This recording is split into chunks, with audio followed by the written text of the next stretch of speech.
Can the Bible be modernized? Well, today we're doing something I'm incredibly excited about.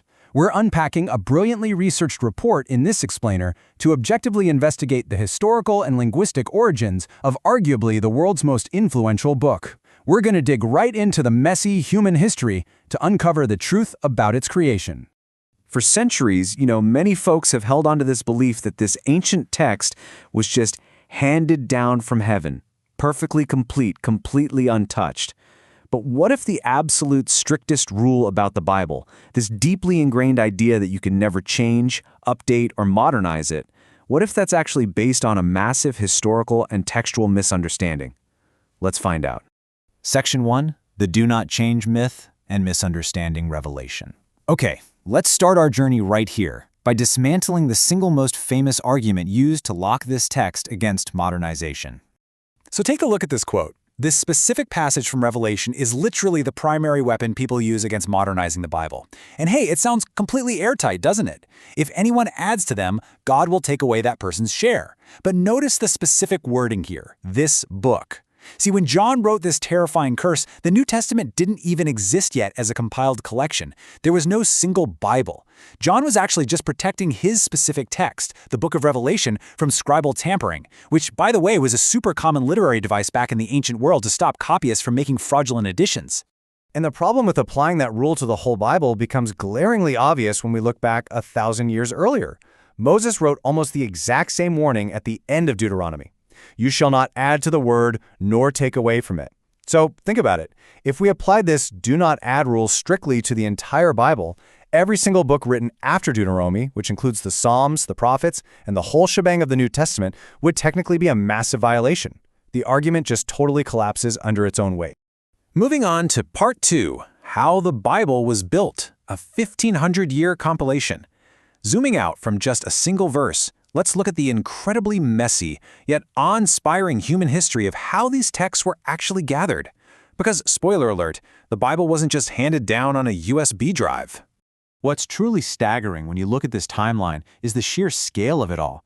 I mean, look at that massive gap, over a millennium, between when these texts were originally written by 40+ different authors across 3 different languages and when the canon actually crystallized. It literally took centuries of heated debate, regional councils, and human translation before anything even resembling the book you recognize today was finally assembled. Now, we absolutely have to clear up a massive historical misconception right here.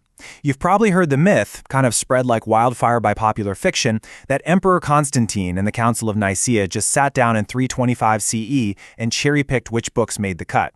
Well, that is completely historically inaccurate. As top scholars like Bart Ehrman confirm, the Council of Nicaea dealt with the theological status of Jesus, not the biblical canon. There is literally zero historical record of them discussing what books actually belonged in the Bible. Part 3, the suppressed and lost books, and what got left out. Okay, let's dive into the missing puzzle pieces here. These are the ancient writings that were deliberately excluded from the final cut, whether due to politics, theology, or just sheer institutional convenience. Before a strict orthodoxy was rigidly enforced, early scripture was a highly dynamic, hotly debated collection of writings. Just look at these excluded texts. You have diverse writings like the Gnostic Gospels, famously buried at Nag Hammadi and discovered in 1945, which really emphasized direct inner knowledge. You've got the Dead Sea Scrolls at Qumran. You even have the Book of Enoch, which is actually quoted by authors inside the canonical New Testament, and yet it was still left out of most modern editions. Now, this number right here might actually shock you. 14. That's the number of deuterocanonical books that were actually included in the original, highly revered 1611 King James Bible. Yeah, books like 1st and 2nd Maccabees and Tobit were sitting right there in the Protestant world's most beloved Bible for over 270 years. And then they were quietly removed by Protestants in 1885, mostly because they contained passages that were, well, a bit inconvenient for Protestant theology. Which brings us to Part 4. Translation is always interpretation, and the modernization that never stopped. So here's the kicker. If you think the Bible shouldn't be modernized, updated, or translated, you are kind of unknowingly arguing against your very own English copy. Just look at the evolution, and frankly some would say degradation, of the text through these steps. We start with ancient oral concepts recorded in Hebrew and Aramaic.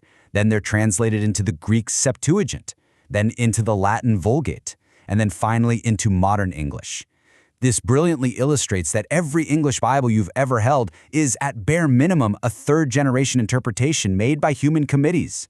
There is simply no such thing as an original English Bible. Today, there are over 450 major English translations out there. And this matters deeply, because translation choices carry massive theological weight. For example, rendering a single rare ancient Greek word, like authentine, in 1 Timothy, that can completely alter a church's entire stance on gender roles, all depending on if they choose to translate it as to have authority over or to domineer. Every single translation is inherently a human interpretation. Part 5. The command to seek truth and reclaiming personal investigation. Okay, we've seen the messy history. So why does institutional religion so often label personal investigation as dangerous? And more importantly, what does the text itself actually command us to do? Consider this really incredible verse from Proverbs. Buy the truth and do not sell it.